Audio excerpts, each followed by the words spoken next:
يا ترى تتوقعوا معايا بقى الفيديو الجاي هيكون عبارة عن ايه؟ بالوحدات دي هنبدأ نعمل منها مشروع ايه جديد معانا، ويكون اول مرة وحصري على قناتنا قناة افكار موري. هستناكم بقى تقولي لي في كومنتات رأيكم في الوحدات بتاعتنا، واستناكم تقولوا لي يا ترى مشروع ايه اللي هنقدر نعمله بالوحدات ديت. منتظراكم ومنتظر رأيكم. السلام عليكم، ازيكم حبايبي؟ عاملين ايه؟ يا رب تكونوا دايما بخير وفي احسن حال. معكم سمر من قناة افكار موري. اتمنى اشتراكك معايا في القناة وتفعيل الجرس عشان يوصلك كل جديد من قناتنا قناة افكار موري. النهارده ان شاء الله معانا شغل الوحدة الجميلة دي، هنتعلم فيها ازاي يبقى الشكل بتاعنا على شكل دايرة، ونبدأ نغير شكل الوحدة بتاعتنا ونخليها على شكل مربع بالشكل دوت. هنتعلمها ونعرفها خطوة خطوة مع بعض. اللي حابب يعرف خطواتها بالظبط يكمل معانا لاخر الفيديو. يلا بينا نعملها مع بعض. هنستخدم مع بعض خيط هيمالايا افري داي من كل الالوان، سواء الكحلي او الابيض او البيج. مفيش الا اللون اللبني بس هو اللي هستخدمه، اليزا بيبي، على ان بس ما تلاقيتش من نفس اللون. هيمالايا افري داي ساعتها تمام، هو نفس السمك وكل حاجة، مفيش مشكلة منه. مقاس الابرة بتاعتي هيكون مقاس 3.5. هنبدأ مع بعض اول حاجة عقدة البداية بتاعتنا. بعد كده هنبدأ نطلع 4 سلاسل، 1 2 3 4. هدخل في اول غرزة معايا بحيث اكون الدايرة اللي احنا هنبدأ شغل عليها، واخد لفة خيط من تحت واقفل بغرزة منزلقة، بسحب من اول دايرة ومن تاني دايرة معايا. بكده انا كونت الدايرة اللي احنا هنبدأ شغل عليها. بعد كده هنبدأ نطلع اول حاجة 3 سلاسل، 1 2 3، لفة خيط، وهبدأ ادخل جوه الدايرة بتاعتي دي كده، واخد لفة خيط من تحت واطلع معايا 3 لفات على الابرة. هاخد لفة خيط 2، لفة خيط 2 لسه على الابرة. بعد كده هاخد سلسلة، لفة خيط، وانزل تاني جوه الدايرة بتاعتي، واخد لفة خيط من تحت، هطلع معايا 3 لفات على الابرة. هاخد لفة خيط اقفل 2، واسيب الغرزتين دول متعلقين معايا على الابرة، وارجع اخد لفة خيط وانزل جوه الدايرة بتاعتي تاني، واخد لفة خيط من تحت واطلع. هيبقى معايا 4 لفات على الابرة. هاخد لفة خيط اقفل 2، هيبقى معايا 3 لفات على الابرة. هاخد لفة خيط واقفلهم مع بعض وغرزة كلاستر من عمودين 2 بالشكل ده كده معايا. وابدأ اخد سلسلة، لفة خيط، وانزل تاني في الدايرة بتاعتي، واخد لفة خيط من فوق واطلع 2 واسيب 2 متعلقين، لفة خيط وانزل تاني في الدايرة بتاعتي، واخد لفة خيط من تحت واطلع معايا ال4 لفات. هاخد لفة خيط اقفل 2، يبقى معايا 3 لفات على الابرة، لفة خيط اقفل ال3 مرة واحدة على الابرة بحيث اكون غرزة الكلاستر، بعدها غرزة سلسلة. بكده انا كونت ادي 1 2 3 مجموعات من غرزة الكلاستر، هكملهم 8 مجموعات. تمام، انا كده كونت ال8 غرز كلاستر زي ما احنا اتفقنا. وبعد كل غرزة كلاستر باخد معايا سلسلة. هاجي هنا كده معايا هعدي ال3 سلاسل اللي هما الارتفاع بتاعي، واطلع في راس اول عمود كونته، هدخل فيه واخد فيه غرزة منزلقة بحيث اكون الدور بتاعي. خلاص كده انا قفلت اول دور، واخد سلسلة تأمين على الشغل بتاعنا، واقوم ايه خلاص انا كده ما عادش عايزه اللون الكحلي دلوقتي، هنقص اللون الكحلي. بكده انا كونت اول دور معايا اللي هو عباره عن 8 من غرز الكلاستر، وما بين كل مجموعه والتانيه سلسله.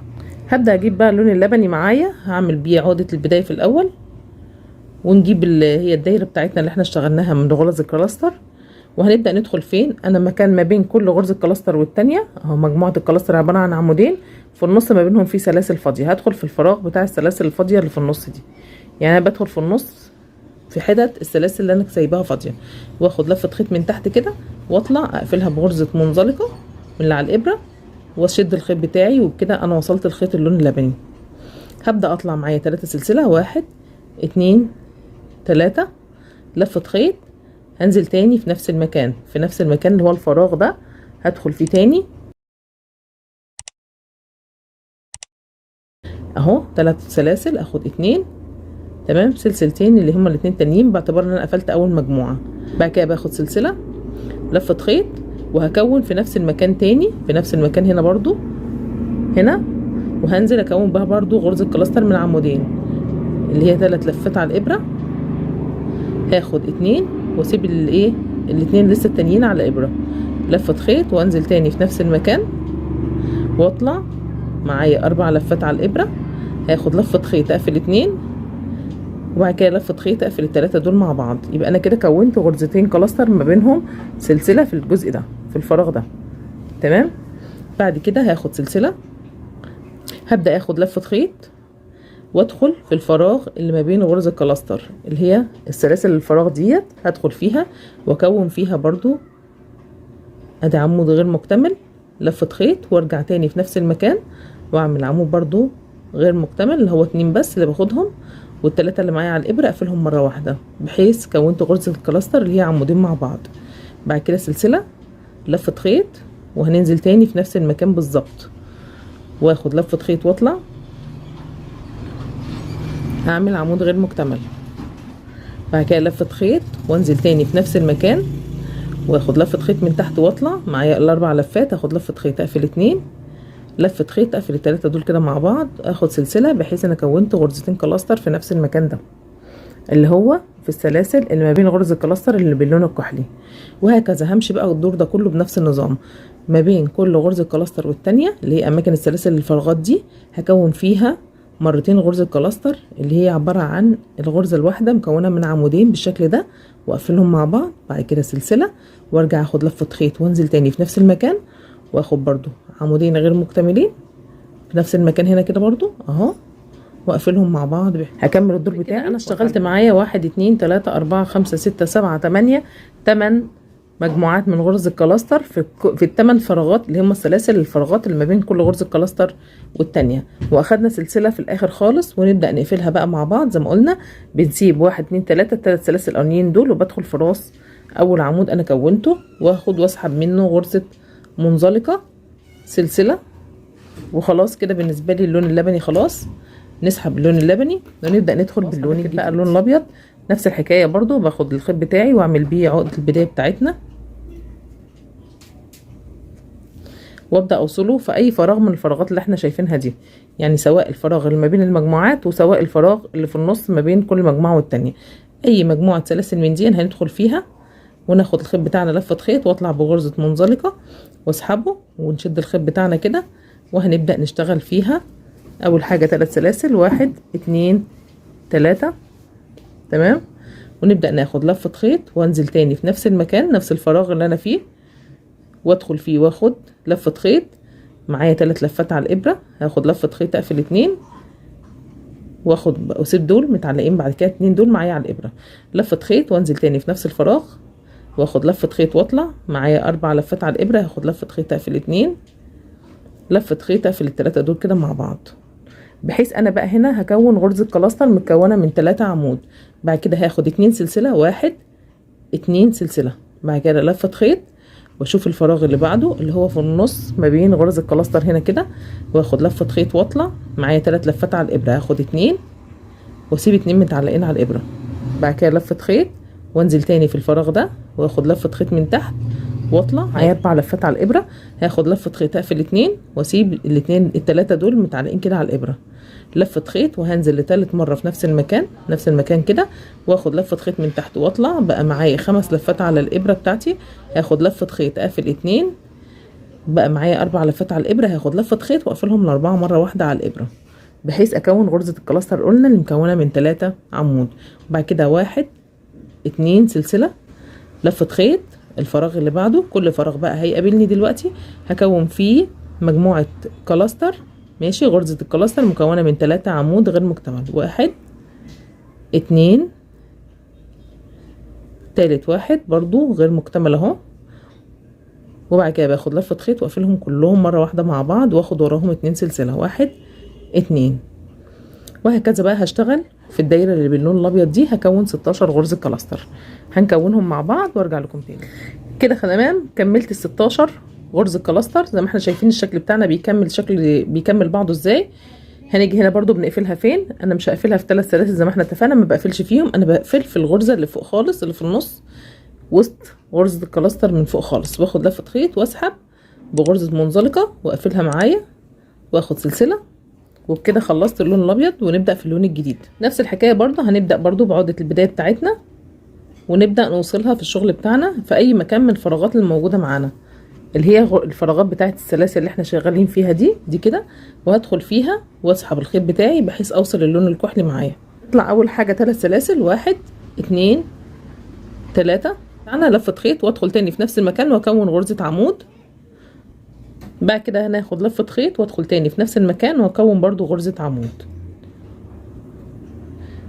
بعد كده هناخد لفة خيط وادخل تاني في الغرزة اللي بعدها بقى. يعني انا كده خلاص كونت هنا 3 عمود، هدخل في اللي بعدها على طول وادخل فيها برضو واكون فيها 3 عمود. ادي 1 لفة خيط، ادخل تاني واخد لفة خيط واطلع اكون على تاني عمود، لفة خيط وادخل تالت مرة في نفس المكان. يبقى انا كونت في الفراغ 3 عمود. في اللي بعدها لفة خيط وهدخل فيها برضو واكون 3 عمود. 1 2 3 عمود. الدور ده انا ببدأ اشكل الشكل بتاعي بقى، بحيث انا عايزة ابدأ اكونه، وهو كده شكل الدايرة. انا هبدأ اخليه يبقى له 4 زوايا بحيث اكون شكل المربع بتاعي. هعمل ايه؟ هاخد 2 لفة خيط، ادخل في الفراغ اللي عليه الدور عشان اكون اول زاوية بقى. عبارة عن ايه؟ ادي اول عمود بلفتين، باخد 2 في 2 في 2 لفتين برضه على الابرة تاني، وادخل لتاني مرة عشان اكون تاني عمود بلفتين. 2 لفة خيط، اخد 2 لفة خيط اللي هما الاتنين اللي لسه كده. كونت عمودين، لفتين خيط على الابرة وادخل اكون تالت عمود بلفتين. ادي 1 2 3 كونت تالت عمود بلفتين. بعد كده هاخد في النص ما بينهم سلسلتين، لفة خيط التانية عشان هكون عمود بلفتين برضو، وهدخل بقى عشان الزاوية دي هي بتاعتي اللي هكونها معايا، اكون فيها برضو 3 عمود بلفتين. ادي 1 لفتين على الابرة، 2 لفتين على الابرة، تالت عمود بلفتين في نفس المكان. كده انا كونت اول زاوية معايا، جهزتها معانا اهي. انا كده بدأت اكون اول زاوية معايا. لفة خيط وهدخل في الفراغ اللي بعده وادخل فيها واكون 3 عمود بلفة. ادي 1 ادي 2 3 في نفس المكان. بعد كده لفة خيط وادخل في الفراغ اللي بعده واكون فيها 3 عمود بلفة. 1 2 3 لفة خيط وادخل في اللي بعدها دي واكون فيها 3 عمود. 1 تاني عمود، تالت عمود. بعد كده لفتين على الابرة عشان هكون عمود بلفتين، وهبدأ ادخل اكون الزاوية التانية معايا في الشكل بتاعي. هدخل في الفراغ ده واكون فيه 3 عمود بلفتين. العمود البلفتين باخد 2 لفة خيط، اخد 2 تانيين لفة خيط، اخد 3 ايه، بحيث ان العمود يبقى طويل بالشكل ده. لفتين على الابرة وهدخل تاني في الفراغ ده واخد لفة خيط من تحت واطلع اقفل 2 في 2 في 2 لفتين على الابرة، وهنزل لتالت مرة بكون عمود بلفتين بالشكل ده. بعد كده باخد 2 سلسلة، 1 2 ولفتين على الابرة، وارجع تاني في نفس المكان عشان اكون الزاوية بتاعتي التانية، وارجع تاني فيها برضو واكون فيها 3 عمود بلفتين. ادي تاني عمود، تالت عمود معايا بلفتين، لفة خيط وادخل في اللي بعدها واكون فيها 3 عمود عادي خالص في نفس المكان ونفس الفراغ دوت. ادي تاني 1 تالت 1. تمام. هنيجي نبص هنا كده هنلاقي انا كونت ايه بقى. هنا انا بدأت اكون في الشكل بتاعي. دي ادي زاوية، دي اول زاوية معايا، ودي تاني زاوية اهي معايا. إيه عشان اكون الزاوية بكون في 1 2 3 بشتغلهم 1 2 3، وبعد كده ببدأ اعمل الزاوية بتاعتي. يعني انا هنا عملت 1 2 3 وعملت الزاوية بتاعتي، 1 2 3 والرابعة بدخل فيها بالزاوية بتاعتي، وهكذا. هنا دي واحدة، التانية، التالتة، هنا هبدأ اكون الزاوية التالتة بتاعتي. بعد كده هدخل هنا واحدة تانية تالتة، واخر واحدة هتبقى هي رابع زاوية معايا. تمام. هنكمل كله كده. هنيجي بقى في اخر واحدة اللي هي اخر زاوية معايا، هدخل فيها واكون المجموعة بتاعتي اللي هي عبارة عن 3 عمود بلفتين، بعد كده سلسلتين، 3 عمود بلفتين. ادي تاني واحدة، تالت واحدة، واخد سلسلتين، بعد كده لفتين واعمل 3 عمود بلفتين، اخر 3 عمود بلفتين، بحيث كده اكون كونت خلاص رابع زاوية معايا في الشكل بتاعنا. بعد كده باجي اخد تالت سلسلة من فوق، اخر واحدة معايا هنا، وادخل فيها واخد لفة خيط واسحب منزلقة واخد سلسلة، وبكده خلصت اللون الكحلي. خلاص الشكل بتاعنا اتحول اهو خلاص من شكل الدايرة لشكل المربع زي ما احنا عايزين، ما عادش الا دور واحد بس اللي هو اللون البيج. نبدأ نعمل عقدة البداية زي اي لون ونسحبها كده، وهنبدأ نوصلها بقى في الزاوية بتاعتي هنا كده. هدخل هنا في الزاوية وابدأ اثبته معايا، وهنبدأ نطلع اول حاجة 3 سلسلة، 1 2 3 لفة خيط، وهدخل تاني في نفس الفراغ واكون معاها عمود. ده كده تاني عمود معايا، لفة خيط وادخل تاني واكون تالت عمود. انا بكون الزاوية بتاعتي. بعد كده هاخد 2 سلسلة، 1 2، بعد كده لفة خيط وهدخل تاني في نفس المكان وهكون فيها برضو 3 عمود عشان اكون الزاوية بتاعتي اللي على الطرف. ادي تاني واحد، تالت عمود معايا، دي اول زاوية معايا من على الطرف. بعد كده لفة خيط وهدخل بقى فين، كل فراغ هيقابلني في النص ما بين المجموعات دي هنا كده، هكون فيهم معايا غرزة بتاعتنا.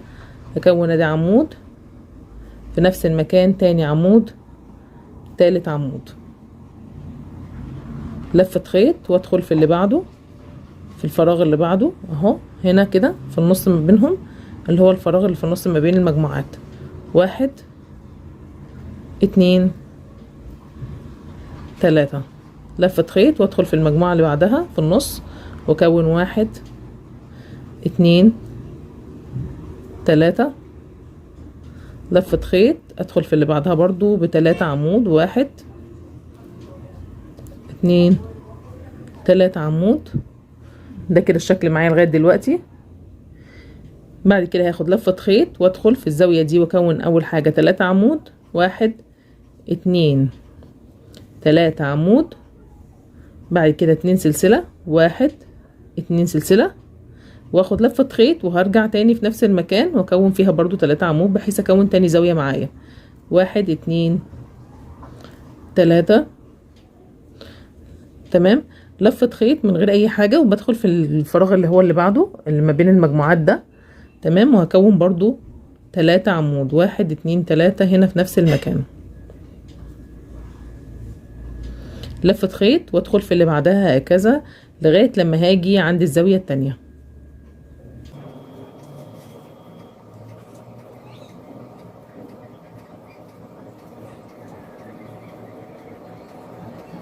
دي زاوية هي عملتها وزاوية، ودي الزاوية التالتة اللي هندخل فيها اللي هي عبارة عن 3 عمود، سلسلتين 3 عمود.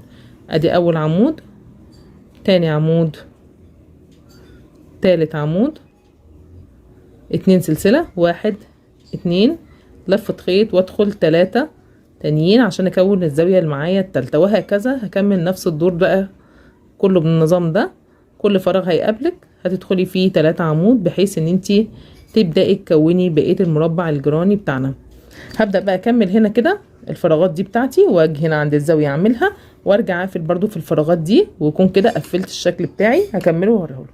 تمام بكده انا خلصت كل الزوايا بتاعتي خلاص، الشكل بتاعي خلاص. هنقفله بقى مع بعض. انا كملت اخر حاجة معايا اهي.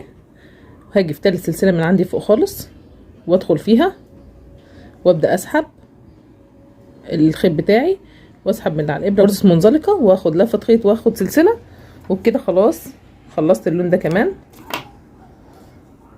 ونبدا بقى ننضف على الوحده بتاعتنا ويكون ده شكلها معايا بالشكل الجميل ده. يا ترى بقى تتوقعوا ايه معانا؟ هنعمل ايه في الفيديو الجاي بمشروع جديد بقى اول مره نعمله على القناه بتاعتنا على فكره؟ يا ترى تتوقعوا معايا بقى الفيديو الجاي هيكون عباره عن ايه؟ بالوحدات دي هنبدأ نعمل منها مشروع ايه جديد معانا ويكون اول مرة وحصري على قناتنا قناة افكار موري. هستناكم بقى تقولوا لي في الكومنتات رأيكم في الوحدات بتاعتنا، واستناكم تقولوا لي يا ترى مشروع ايه اللي هنقدر نعمله بالوحدات ديت. منتظراكم ومنتظر رأيكم في الكومنتات. اتمنى اشتراكك بقى معايا في القناة وتفعيل الجرس عشان يوصلك كل جديد من قناتي.